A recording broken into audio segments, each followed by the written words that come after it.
Bom dia, hoje a gente vai falar sobre a prensa hidráulica, que com a prensa hidráulica a gente aplica um princípio chamado princípio de Pascal, que basicamente consiste... Bom, o que o princípio de Pascal diz é que a força aplicada sobre a área de algum fluido, de algum determinado fluido, a força ela se distribui igualmente entre todo o fluido sem haver perda. Ou seja, a pressão que a gente aplicar aqui, ela vai se distribuir igualmente e se resultar aqui. O nosso exemplo é uma prensa hidráulica e, como vocês podem ver, se a gente apertar aqui, ela vai...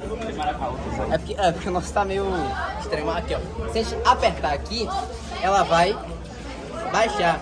Porque, graças ao princípio de Pascal, que a gente está aplicando uma força aqui e essa força ela não se perde.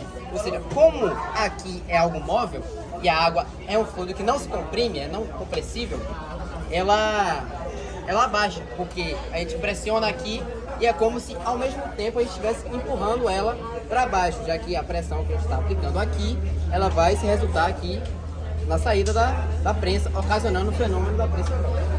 E para a gente fazer a representação dessa prensa hidráulica, os materiais que foram utilizados... Para fazer esses dois, nós utilizamos papelão e forramos com ponto de papel. Para fazer a estrutura, nós usamos palito de picolé. Só que nesse, aqui na caixa de som antigo, utilizamos apontadores. Em ambos usamos tubos e seringas de diferentes áreas. No teorema de Pascal, a gente utiliza fórmulas sistemáticas. E para entender o funcionamento desse experimento por meio de fórmulas, nós utilizamos a fórmula do teorema de Pascal, que seria força 1 sobre área 1 é igual a força 2 sobre área 2, e a força sobre área seria a pressão. Ou seja, na prática, a pressão aplicada aqui seria igual à pressão aplicada aqui. Mas nesse caso temos ainda algo bem interessante.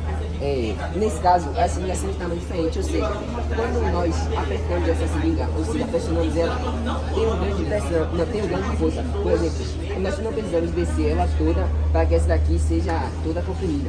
Ou seja, acaba facilitando às vezes, e a depender do processo, podemos usar de seringa de diferentes tamanhos. Um pequeno detalhe, antes de passar para uns exemplos que a gente vai falar sobre o dia a dia, é a presença do ar aqui, que ele atrapalha o circuito, o sistema. Porque o ar, ele se comprime, ele consegue se comprimir.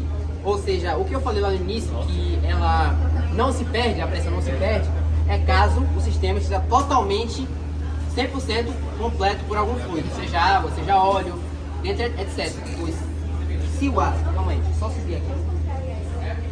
Se, como vocês podem ver, a presença de ar aqui, e pelo fato do ar se comprimir, ele acaba por receber um pouco dessa pressão que deveria ser aplicada totalmente na parte móvel. Ou seja, ela vai funcionar, porém, nesse caso, porque as ligas são totalmente diferentes. Mas se fosse totalmente igual, provavelmente ela não funcionaria como deveria pela presença do ar. Pelo incrível que pareça, a gente pode encontrar o teorema de Pascal em situações do nosso cotidiano, que o nosso colega vai falar. As situações em que a gente for ter o teorema de Pascal no nosso cotidiano, basicamente nas indústrias, onde utilizam a prensa hidráulica, nos caminhões de lixo e também nos elevadores hidráulicos. E aqui, caso a gente fosse ter experimento, ao invés de água, a gente colocasse óleo, o nosso colega vai explicar pra gente qual a situação que aconteceria se aqui não fosse água. Essa questão sobre o óleo e a água é que o óleo é mais viscoso do que a água, ou seja, uma situação que poderia ser bem demonstrada seria no elevador hidráulico.